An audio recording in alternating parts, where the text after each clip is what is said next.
मैं का अर्थ खोज लेगा तो ये परिच्छिन्न नहीं रह सकता।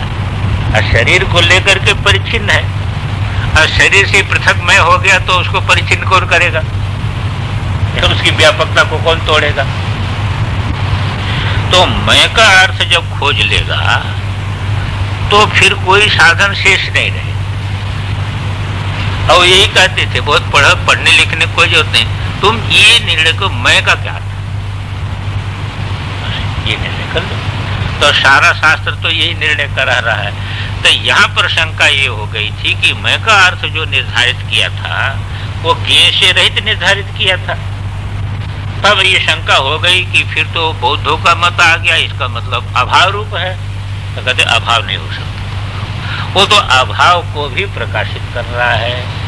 जैसे भाव को प्रकाशित कर रहा है ऐसे अभाव को भी प्रकाशित कर रहा है। तो आपका क्या लक्षण बनेगा आपके स्वरूप का? बस एक जो है प्रकाश, स्वयं प्रकाश, इसको छोड़ करके दूसरा कोई लक्षण नहीं, क्योंकि वो प्रकाश से बनता नहीं। जो प्रकाश्य होगा वो अभिन्न हो जाएगा, तो वो प्रकाश्य तो बनेगा नहीं। और प्रकाश और सबको प्रकाशित करता है तो प्रकाश रूपता उसकी कहीं जाएगी नहीं, दृष्टा की दृष्टि का विपरलोप होगा नहीं। तो ये जो प्रकाश रूपता है यही आपका स्वरूप हो सकता है, दूसरा तो कुछ। और प्रत्यक्ष में देखते हैं कि यही है। एक छोटा सा संकल्प मन में उठता है तो ज्ञात हो जाता है।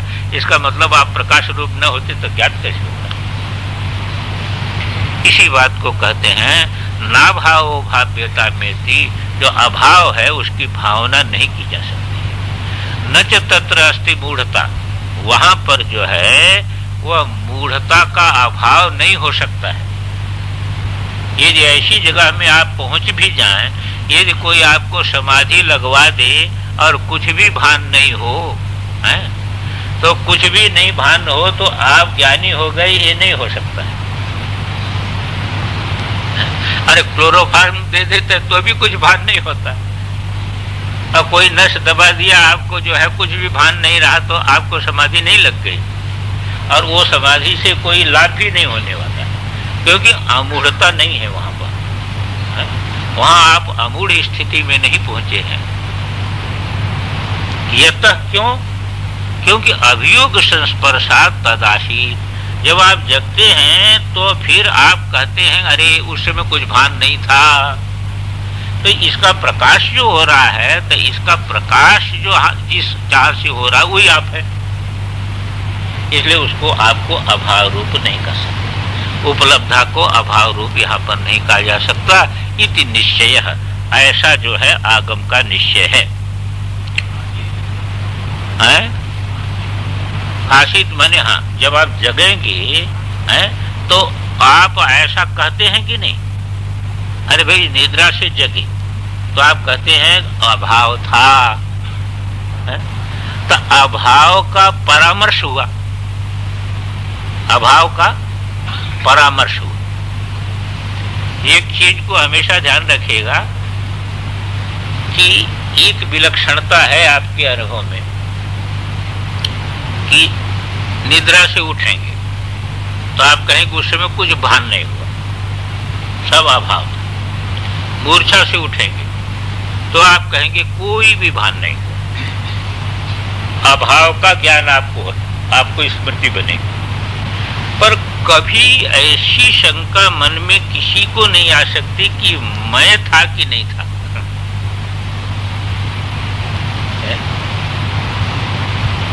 वो जगत था कि नहीं था ये भले ही हो सकता है, पर मैं था कि नहीं था ये शंका कभी नहीं। इसका मतलब आप थे। जिस समय शरीर इंद्रिय सभी का जो है वह अभाव था, उस समय भी आप थे, और इनके अभाव को आपने जाना, तो अभाव को जानने वाला उस समय भी था। इसलिए कभी भी मैं के विषय में किसी को शंका नहीं। बाकी सब विषय में शंका है, पर मैं के विषय में नहीं है।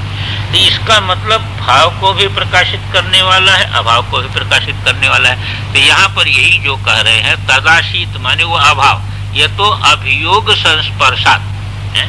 उसका क्या है वो अभाव का आपके ज्ञान और वाणी से संस्पर्श होता है। वाणी से क्या संस्पर्श होता है?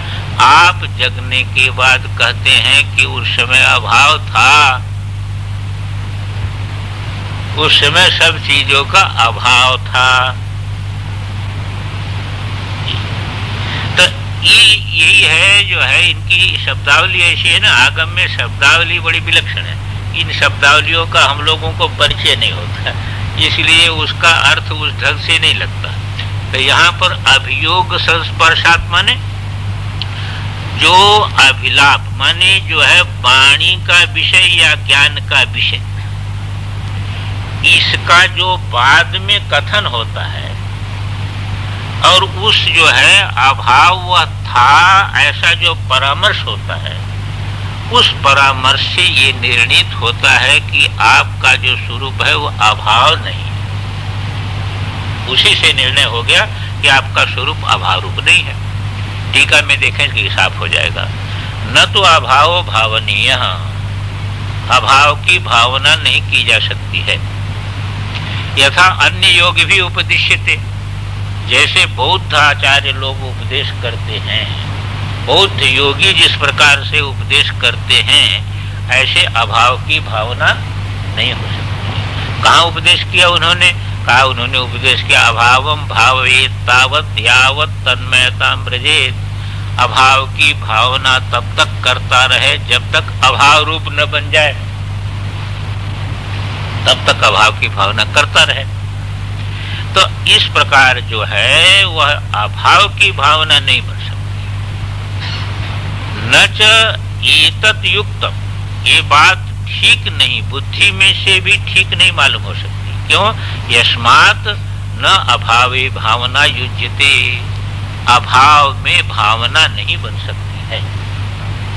मूढ़ता, मूढ़ावस्था ये उसा, वो तो जैसे सुषुप्ति में मूढ़ावस्था है ऐसे वो समाधि भी मूढ़ावस्था है। इस प्रकार का आप चित्त को रोक करके और कुछ भी भान नहीं हुआ तो वो भी मूढ़ावस्था। जैसे सुषुप्ति मूढ़ावस्था है ऐसे उस प्रकार की समाधि भी मूढ़ावस्था है। यस्माद उत्तर कालम, जिसलिए क्यों मूढ़ावस्था है, उसको ज्ञानावस्था क्यों न मान ले, हम मूढ़ावस्था क्यों मानते हो? कहते मूढ़ावस्था इसलिए है वह कि उस अवस्था को जब समाधि से उठते हैं तब आप कहते उस समय कुछ भी भान नहीं था, तो कुछ भी भान नहीं था तो आपने जाना कि नहीं उसको? विशिष्ट ज्ञान के अभाव को आपने जान लिया, तो ये कैसे करते? ये जो आपका स्वरूप भूत होता तो ऐसा कभी नहीं कर सकते, क्योंकि स्वरूप में ज्ञान का विषय तो नहीं बनेगा। स्वरूप में ज्ञान का विषय नहीं बनेगा, वो आपके स्वरूप से भिन्न थी अवस्था है, वो मूढ़ावस्था है। तो चाहे वो समाधि हो उस प्रकार की, चाहे वो निद्रा हो उस प्रकार का, चाहे वो चमत्कार जो है वह किसी प्रकार का वो आपके हो, परंतु वह मूढ़ावस्था ही है, अमूढ़ावस्था नहीं है, ज्ञान की अवस्था नहीं है।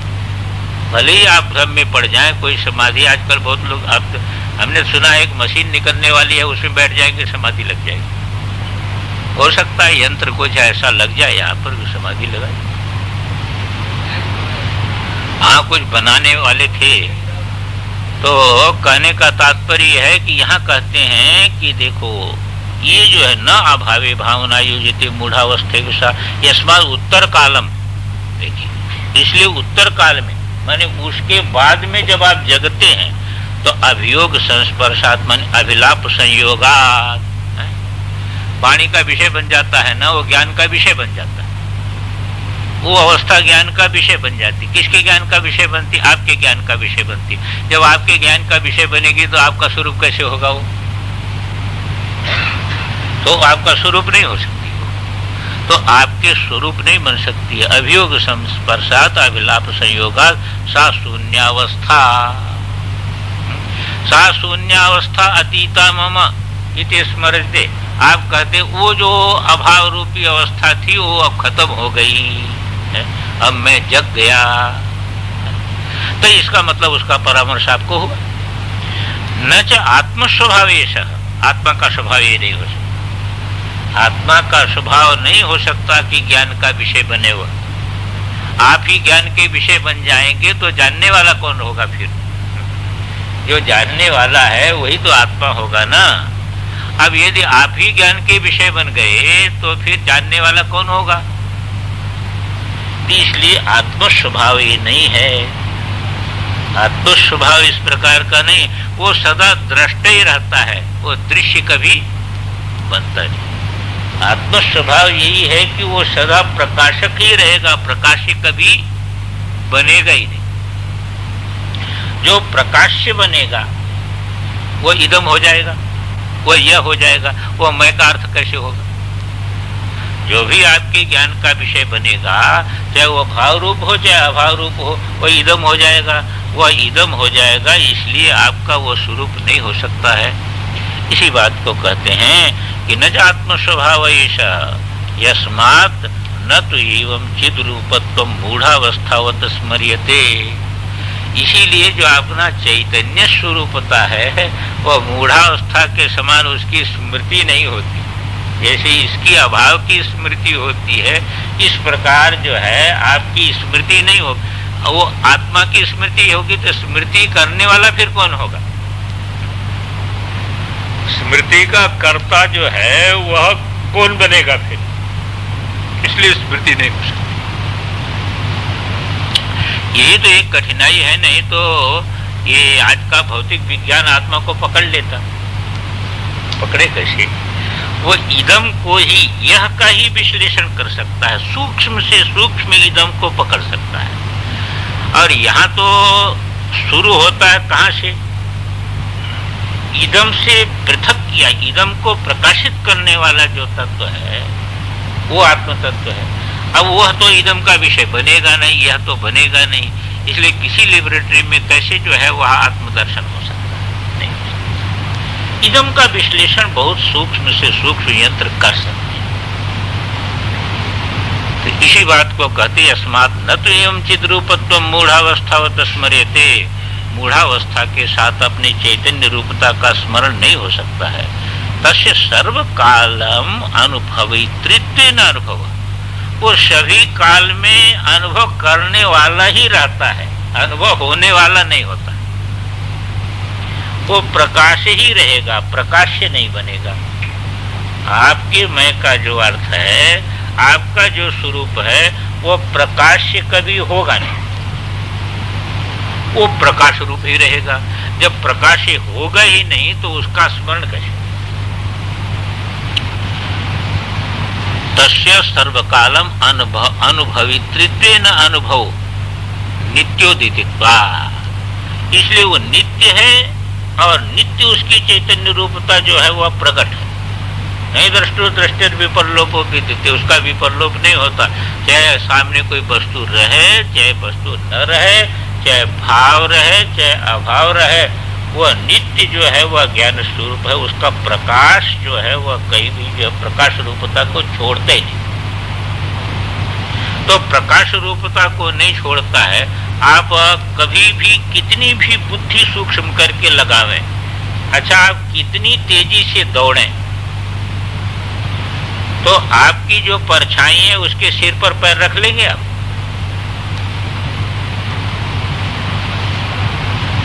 परछाई के सिर पर कैसे रखेंगे? ऐसे कितनी भी बुद्धि सूक्ष्म करेंगे, तो सूक्ष्म करेंगे तो पर को प्रकाशित करते हैं, पर स्व जो है दूसरे के परछाई के सिर पर आप पैर रख सकते हैं, पर अपनी परछाई के सिर पर नहीं पड़ सकते।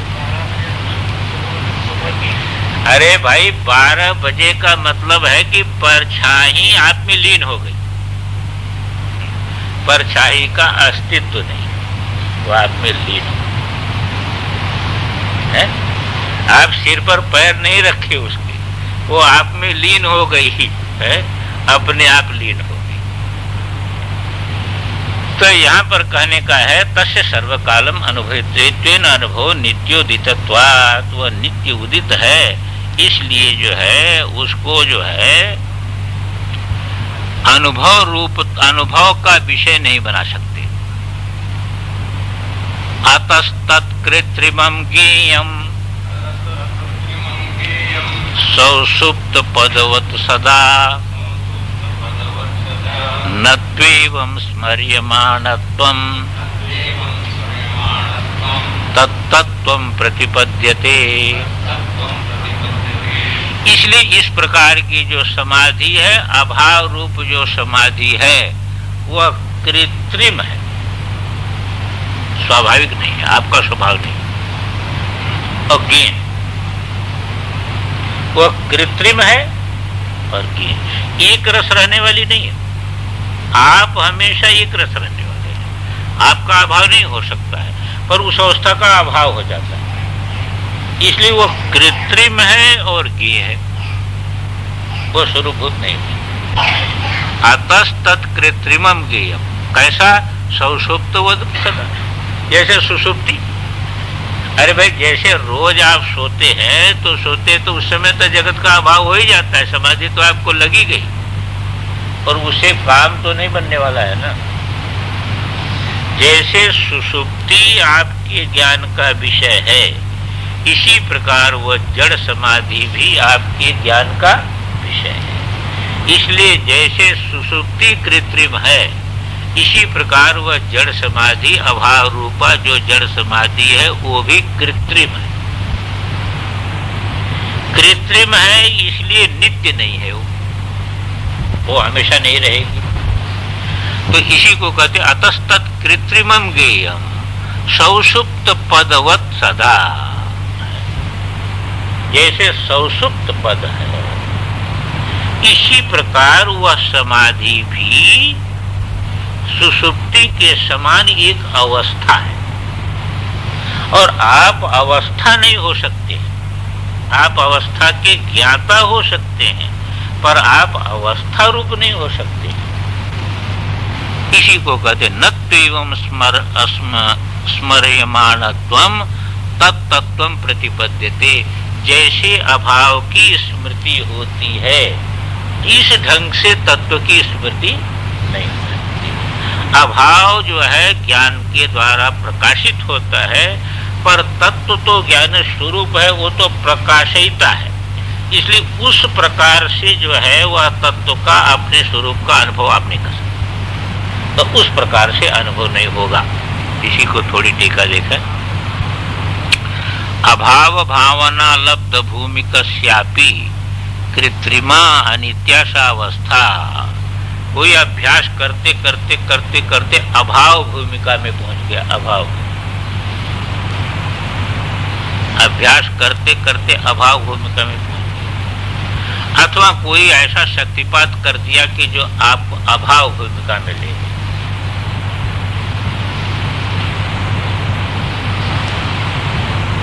तो अभाव भूमिका में आपको ले गए। हमने पहले बताया था ना, एक हमको मिले थे महात्मा, वो कहे कि हम समाधि जो है आपने हमको मंत्र के विषय में बहुत ज्ञान दिया है, तो मेरे पास एक कला है, मैं देता हूँ। हमने कहा क्या कला? का समाधि लगवा देंगे आपको। हमने सोचा समाधि लगवा देंगे महात्मा, तो बहुत बड़ी कला है इनके पास। तो उन्होंने जो है वो ऐसे यहाँ की कोई नस दबाया, तो मैं बैठा था, मेरी आंख बंद हो गई, एकदम जैसे जो है ना समाधि में चला गया। आधा घंटे पौन घंटे के बाद मैं नेत्र खोलता तो मेरा नेत्र ही नहीं खुलता।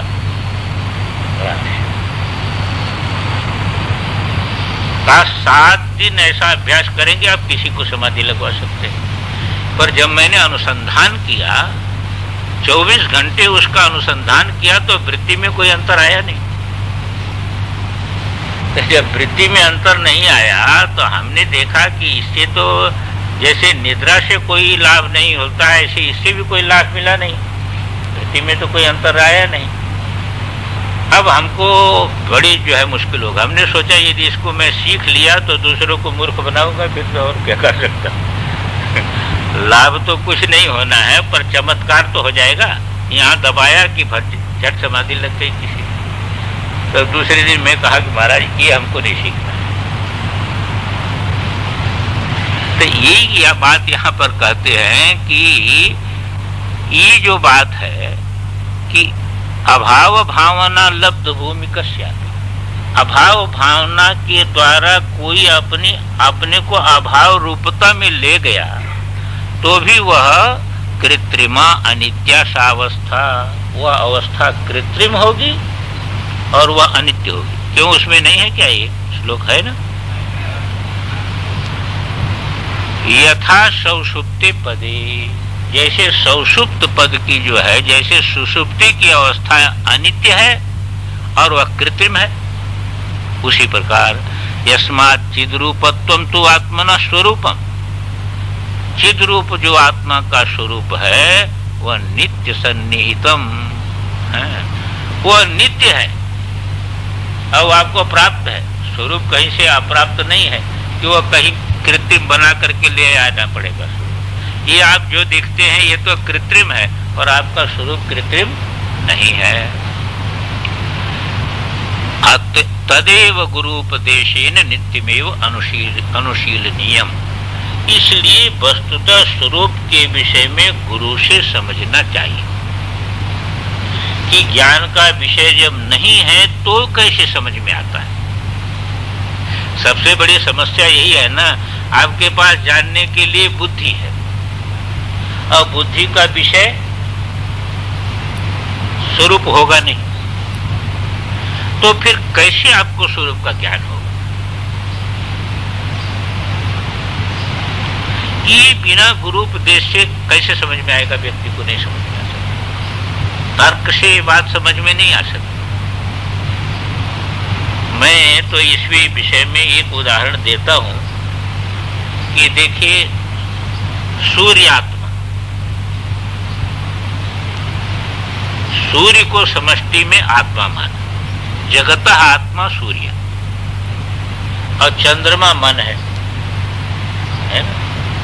सूर्य के प्रकाश को लेकर के चंद्रमा ये पृथ्वी को प्रकाशित करता है। इसी प्रकार आत्म प्रकाश को लेकर के बुद्धि जगत को प्रकाशित कर रही है। मन जो है आत्म प्रकाश को गृहीत करके जगत को प्रकाशित करती है। पर जो हमारे यहाँ अमावास्या पर्व होता है, उस अमावास्या पर्व में क्या होता है कि सूर्य चंद्रमा एक राशि पर हो जाते हैं, तो सूर्य का प्रकाश जो चंद्रमा पर पड़ता है उसका मुख किधर हो जाएगा, सूर्य की तरफ हो जाएगा। तो सूर्य की तरफ जब हो जाता है तो क्या उस प्रकाश से सूर्य प्रकाशित होगा? वो प्रकाश तो सूर्य का ही है, उस प्रकाश से सूर्य प्रकाशित नहीं होगा। लेकिन उस समय क्या होगा कि जो चंद्र प्रकाश है वह सूर्य रूप हो जाएगा, क्योंकि सूर्याभिमुख हो जाएगा। तो चंद्र प्रकाश के सूर्य रूपता की अनुभूति बिना ज्ञान विषयत्व बने होगा, बिना वो प्रकाश का विषय नहीं बनेगा। सूर्य स्वरूप प्रकाश का विषय नहीं बनेगा, पर वह प्रकाश सूर्य के साथ एकीभूत हो जाएगा। एकीभूत हो जाएगा तो वहां पर जो अनुभूति उत्पन्न होगी एकीभूतता का है, वही साक्षात अपरोक्ष, वह है साक्षात अपरोक्ष। और उसका फल क्या है? तो ये अनुभूति उत्पन्न होने के बाद चंद्रमा को कभी यह अभिमान नहीं हो सकता कि मैं इतने हूं। सूर्य रूपता की जो अनुभूति है वही चंद्र में दिखने वाले प्रकाश का बाधिका बनेगी। ऐसे गुरु क्रम से जब ये समाधि में जाएगा, ये जड़ समाधि में नहीं जाएगा, तो उस समय क्या होगा कि इसकी बुद्धि में जो आत्म प्रकाश है वह आत्माभिमुख हो जाएगा, अंतर्मुख होगा। आत्माभिमुख माने अंतर्मुख हो जाएगा। अंतर्मुख जब हो जाएगा तो उस प्रकाश से आत्मा नहीं प्रकाशित होगा, पर आत्म प्रकाश जो आपका स्वरूपगत प्रकाश है और बुद्धि में का जो प्रकाश है वो एकीभूत हो जाएगा। एकीभूत हो जाएगा तो बुद्धि में जो सीमित अहंता है वो सीमित अहंता बाधित हो जाएगी। सीमित अहंता जब बाधित हो जाएगी तो उस समाधि, वो साक्षात्कार रूप जो समाधि है, उससे उत्थित होने पर वह सीमित अहंता बाधित ही रहेगी और आपका जो साक्षात अनुभव अपने जो है आत्मस्वरूप का है वह उसको हमेशा बाधित करके ही रखेगा, उसमें से सच्चाई निकल जाएगी। तो ई जैसी जो है वह प्रक्रिया, ठीक इसी प्रकार की प्रक्रिया जो है यह अपने यहाँ की ज्ञान समाधि की प्रक्रिया है। तो ज्ञान समाधि का उद्भव इस प्रकार से है, तो उसमें साक्षात अपरोक्ष है। इसीलिए बुद्धि का काम कितना है, आत्माभिमुख होना, यही इतने मात्र बुद्धि का काम है। यानी चरम वृत्ति यही है ना, ब्राह्मण अज्ञान नाशाय, ये वृत्ति व्याप्ति। अब वृत्ति व्याप्ति के बाद उसका फल व्याप्ति का जो है वो कोई संबंध है नहीं। तो ये जो अनुभूति है, यह अनुभूति वह गुरु कृपा से ही लभ्य अनुभूति है। इसको अनुभूति कोई बुद्धि से जो है लगाना चाहे तो बुद्धि का तो विषय बनेगा नहीं, तो लगेगा कैसे नहीं। तो भले ही आप जड़ समाधि में चले जाएं, पर ये अनुभूति नहीं प्राप्त कर सकते हैं कि कोई जड़ समाधि विषयभूता है। और ये जो समाधि है, ये जो है वह गुरु से जान करके तदेव गुरु उपदेशेन नित्यम एव अनुशीलनीय, उनको उसका अनुशीलन करते करते करते करते जब आपकी बुद्धि अंतर्मुख हो जाएगी तो स्वरूप अपने आप जो है वो प्रकाशित हो जाएगा। यही प्रक्रिया है, इसलिए वो अभाव रूप नहीं है। ओम पूर्णमदः पूर्णमिदं पूर्णात् पूर्णमुदच्यते पूर्णस्य पूर्णमादाय पूर्णमेवावशिष्यते। ओम शांति शांति शांति। ये विचार चल रहा है जिसको कहा था कि विद्वान को परीक्षा करनी चाहिए, उस तत्व की परीक्षा करनी चाहिए। ये परीक्षा चल रही है जिसमें कल ये बता दिया कि ये जो अभाव रूपता है ये वो नहीं है, क्योंकि वो अभाव को भी प्रकाशित करने वाला है। परीक्षा किसकी चल रही है? परीक्षा अपने स्वभाव की चल रही है। मैं की परीक्षा चल रही है, आपकी परीक्षा चल रही है कि आपको कौन है, इसकी परीक्षा चल रही है। तो उसमें कल के प्रकरण में बताया कि जो अभाव रूप नहीं है, क्यों अभाव रूप नहीं है कि एक तो जो है आप भाव रूप है, आपका सदा अस्तित्व है, आप अभाव रूप कैसे हो जाए। और दूसरी चीज क्या है कि अभाव को भी प्रकाशित करने वाले, अभाव की भी उपलब्धि हो रही है, सुषुप्ति की भी उपलब्धि होती है। तो अभाव की जिसको उपलब्धि हो रही है वह अभाव रूप कैसे हो जाएगा?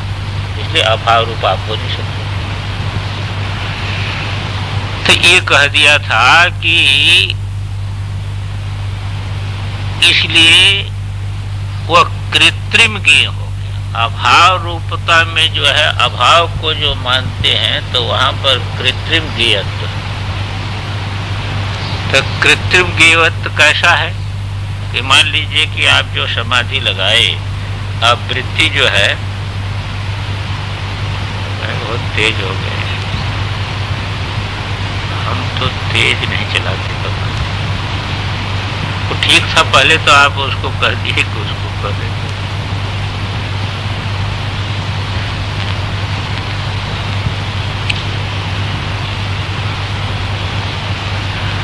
यहाँ पर ये है कि यदि जो है, जैसे मान लीजिए कि आप जो है वह चित्त वृत्ति को रोके समाधि से, उसमें कुछ भान नहीं हो रहा है, और कुछ भान नहीं हो रहा है उसी को आप अपना स्वरूप मान लीजिए। अब वो कुछ भान नहीं होने को जो स्वरूप मान लिए, तो आपको जब उससे उठे तो फिर आपको स्मरण होता है कि उसमें कुछ भान नहीं हुआ। ये जो कुछ भान नहीं हुआ, ये भान का अभाव जो है, इसी को आपने अपना स्वरूप मान लिया, तो स्मृति किसको हो रही?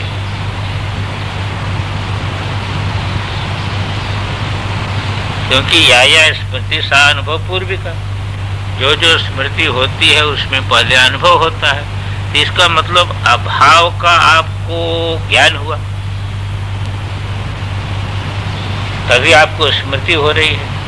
तो स्मृति जब आपको हो रही है, तो स्मृति जब उसकी हो रही है तो अभाव रूप कैसे हो जाएंगे आप? इसलिए अभाव रूप नहीं हो सकते। अब ये परीक्षा जो चल रही है, इसी परीक्षा में आगे की कड़ी आती है, अवस्था युगलम छात्र कार्यकर्तृत्व शब्दितम कार्यता क्षयणी तत्र कर्तृत्व पुनरक्षयम। कहते देखो, एक स्वरूप में दो अवस्था का भान होता है, एक ही स्वरूप। हम बहुत बार उदाहरण देते हैं कि आप शांत बैठे हैं, घोर अंधकार है, आपका जो है वो आपके नेत्र भी बंद हैं, और एक संकल्प उद्भूत, तो संकल्प की सत्ता कौन है? आप है, तो दूसरा कोई तो है नहीं। तो आपकी सत्ता जो है एक संकल्प रूप में जहां हुई, तहां क्या हो गई कि सत्ता चेतन है। चेतन होने के कारण वो संकल्प प्रकाशित हो जाता है। तो जहां प्रकाशित हो गया तो एक में दो भाव हो गए, एक ही सत्ता है। और ये सत्ता जड़ नहीं है। जड़ हो तब तो कोई झंझट बने नहीं, जड़ में परामर्श नहीं होता, बोले ये जड़ नहीं है। तो जड़ नहीं है तो इस कारण क्या होता है कि झट जो होता वो प्रकाशित हो जाता है, ये परामर्श शक्ति है।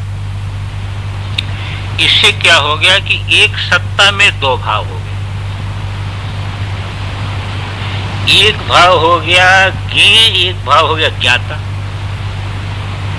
क्योंकि ये जो परामर्श है, वो परामर्श के कारण वो सत्ता ज्ञाता बन गई, और वो जो जिसका परामर्श हुआ वो हो गया ज्ञेय। अब देखिए, आगम के अनुसार वही सृष्टि हो गई, वो हो गया कौन? वो हो गया कार्य,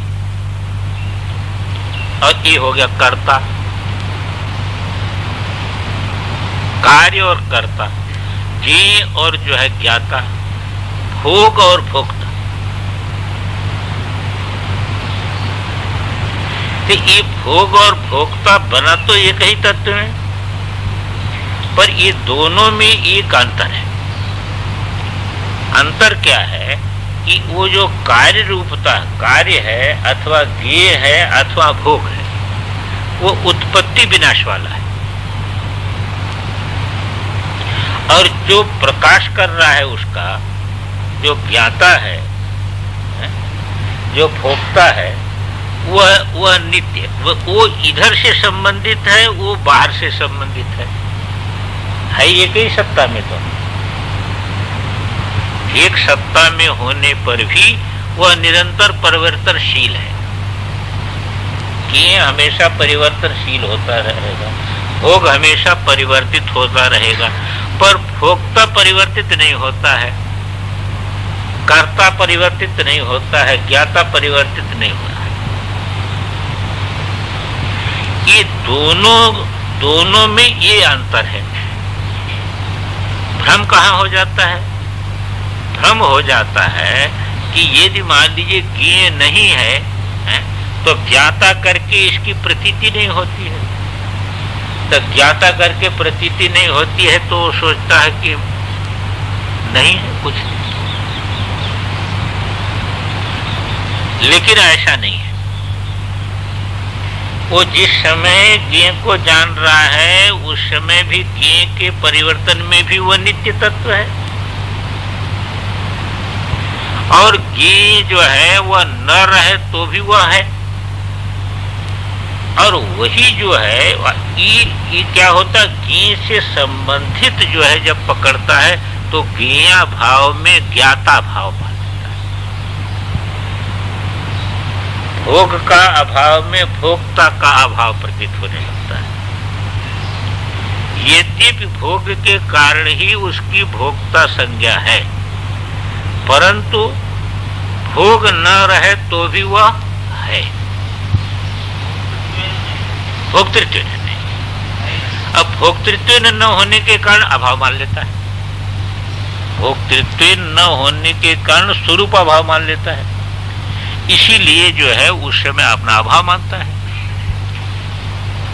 और जो बोधवान है, वो बोधवान है, वह देखता है कि ये जो है भोक्ता का किसी भी काल में अभाव नहीं है, चाहे वह भोग रहे चाहे न रहे। ज्ञाता का किसी भी काल में अभाव नहीं है, चाहे ज्ञेय रहे चाहे न रहे। कर्ता का किसी भी काल में अभाव नहीं है, चाहे जो है कार्य रहे चाहे न रहे। इसी बात को यहाँ पर कहते हैं अवस्था युगलम चात्र कार्य कर्तृत्व शब्दित। या दो अवस्था माने ये कोई जागृत स्वप्न सुषुप्ति ऐसी अवस्था नहीं है। एक ही सत्ता में दो प्रकार का जो है वह ज्ञान, दो प्रकार की प्रतीति। कैसी? एक कर्ता करके एक कार्य करके, एक भोक्ता करके एक भोग करके, एक ज्ञाता करके एक ज्ञेय करके, ऐसी प्रतीति होती है एक ही सत्ता। उसमें क्या है कि कार्यता क्षयणी है। तत्र इस प्रकार के दोनों जो प्रतीत है उसमें कार्यता जो है, जो ज्ञेय है, जो भोग है, वह क्षणिक है, वो क्षण क्षण में परिवर्तित होता रहता है। तो वो तो क्षण क्षण में परिवर्तित होता रहता है, पर वो क्षण क्षण में परिवर्तित होने पर भी जो कर्तृत्व है, माने जो ज्ञातृत्व है, जो भोक्तृत्व है, इसका संबंध इधर सत्ता से है, क्योंकि सत्ता ही प्रकाश रूपा है और वही वो ज्ञेय को प्रकाशित करती है। इसलिए इसमें किसी प्रकार का परिवर्तन नहीं। तो इसकी परीक्षा, अब क्या परीक्षा चल रही है? ये परीक्षा करनी है कि जो भी ज्ञेय होगा, जो भी कार्य होगा, जो भी भोग होगा, अपना स्वरूप उससे पृथक है। एक तो ये निर्णय हो गया। दूसरा क्या निर्णय हुआ कि भोग के या ज्ञेय के नाश होने पर भी ज्ञाता में किसी प्रकार का परिवर्तन नहीं। लब्धा उपलब्धा जो है उसमें किसी भी प्रकार का परिवर्तन नहीं है। चाहे जो है उपलब्ध जो वस्तु है उसमें निरंतर परिवर्तन होता रहे, चाहे वो रहे चाहे वो न रहे। तो हमारा जो स्वरूप है उस स्वरूप में किसी भी प्रकार का परिवर्तन नहीं है। और ज्ञेय रूप ये जितना भी शरीर से लेकर के बुद्धि पर्यंत और सारा का सारा जगत, ये जो शरीर से लेकर के बुद्धि पर्यंत है या सारा का सारा जगत है, इसमें परिवर्तन होता रहेगा। जैसे मान लीजिए कि एक प्रकाश है, तो एक प्रकाश है तो सब चीज को प्रकाशित कर रहा है। तो जो वहां पर क्रिया हो रही है, जो कार्य हो रहा है, उसमें तो निरंतर परिवर्तन हो रहा है। एक व्यक्ति आया, दूसरा व्यक्ति आया, है? एक क्रिया हुई, दूसरी क्रिया हुई, लेकिन उस प्रकाश में कोई परिवर्तन नहीं हो रहा है। उस प्रकाश में कोई परिवर्तन नहीं हो रहा है। इसी प्रकार स्वरूप में एक संकल्प स्थित हुआ अब वो संकल्प प्रकाशित हो गया, क्योंकि आप चेतन हैं, चेतन होने के कारण प्रकाशित हो गया। जब प्रकाशित हो गया तो आप ज्ञाता हो गए, वो ज्ञेय हो गया। तो ज्ञेय तो निरंतर परिवर्तनशील हो, लेकिन ज्ञाता जो आपका स्वरूप है उसमें किसी भी प्रकार का परिवर्तन नहीं। यही है, ये स्वरूप की परीक्षा चल रही है। छोटेपन से देखें आप, छोटेपन का शरीर भी भाषित होता है, आज भी स्मृति में आता है? इस समय का भी शरीर भाषित हो रहा है, वृद्धावस्था का भी शरीर भाषित हो रहा है। तो भाषित हो रहा है, इसमें तो परिवर्तन हो रहा है। इसमें तो एक प्रकार का भान है, दूसरे प्रकार का भान है, तीसरे प्रकार का भान है, परिवर्तन हो रहा है। पर जो जानने वाला इसमें है उसमें तो किसी प्रकार का परिवर्तन नहीं हो रहा है। शरीर दुबला हो रहा है, शरीर मोटा हो रहा है, इसमें परिवर्तन हो रहा है। शरीर बीमार हो रहा है, शरीर स्वस्थ हो रहा है, इसमें परिवर्तन हो रहा है। पर इस परिवर्तन के समय भी इसका जो ज्ञाता है उसमें कोई परिवर्तन नहीं हो रहा है। वो बीमार है तो बीमार शरीर का प्रकाशक है, और जो है स्वस्थ है तो स्वस्थ शरीर का प्रकाशक है, उसमें कोई परिवर्तन नहीं हो रहा है। मन है, मन कभी अच्छा हो रहा है, कभी मन खराब हो रहा है, कभी मन में अच्छी वृत्ति आ रही है, कभी खराब वृत्ति आ रही है, कभी मन चंचल वृत्ति वाला हो रहा है और कभी स्थिर वृत्ति वाला हो रहा है। पर ये दोनों का प्रकाश जिससे हो रहा है उस प्रकाश में किसी प्रकार का अंतर नहीं है। तो आपका जो स्वरूप है उसमें अंतर नहीं है किसी प्रकार का। पर गलती कहाँ है? गलती दो ही होती। एक गलती क्या है कि जो परिवर्तनशील है, जो ज्ञेय है, उस ज्ञेय के साथ तादात्म्य करके वह जैसा होता है वैसा अपने में आरोप कर लेता है। जैसे शरीर बीमार हुआ तो क्या किया उसने? मैं बीमार हूं। अरे भाई, बीमारी का जानने वाला, बीमार शरीर को जानने वाला बीमार कैसे होगा? पर यहां सावधानी नहीं, ये अध्यास है। यहां सावधानी नहीं है। सावधानी नहीं है तो उसके साथ तादात्म्य कर लेता है। तादात्म्य करके सोचता मैं बीमार हो गया, मैं मर जाऊंगा। मृत्यु का भी जो प्रकाशक है वह अपने को सोचता है कि मैं मर जाऊंगा। एक तो यहां पर गलती होती है। दूसरे, जब कोई भी जैसे सुसुप्ति में या जो है जड़ समाधि में कोई भी दृश्य नहीं रहता है तो दृश्य के साथ तादात्म्य तो नहीं रहता, पर दृश्य के साथ तो तादात्म्य नहीं रहता, पर अपना अभाव सोचता है कि फिर तो जो है मैं हूं ही नहीं। कुछ भाषित नहीं हो तो अपना अस्तित्व ही स्वीकार करने को तैयार नहीं होता है, क्योंकि ये तर्कवादी कहता है क्या प्रमाण उस समय कुछ है? प्रमाण नहीं है। तो अपना अभाव, उसके दृश्य के अभाव के साथ अपना अभाव, दृश्य के विकार में अपना विकार है। हम कहते हैं कि आप अनुभव करिए, आप ज्ञाता हैं कि नहीं है? आप अपने को ये मान लीजिए कि छोटे शरीर का ज्ञाता क्या दूसरा था और इस समय के शरीर का ज्ञाता दूसरा है, एक है। और ज्ञाता में कोई परिवर्तन हुआ है क्या? शरीर में परिवर्तन हुआ है पर ज्ञाता में कोई परिवर्तन नहीं हुआ है।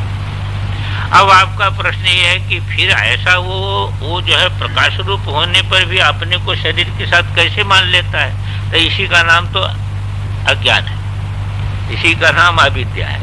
और ये जब बुद्धि पर मानने न मानने का काम बुद्धि का है, बुद्धि पर मोह आ जाता है तो कुछ का कुछ भी मान लेता है। मैं तो एक महात्मा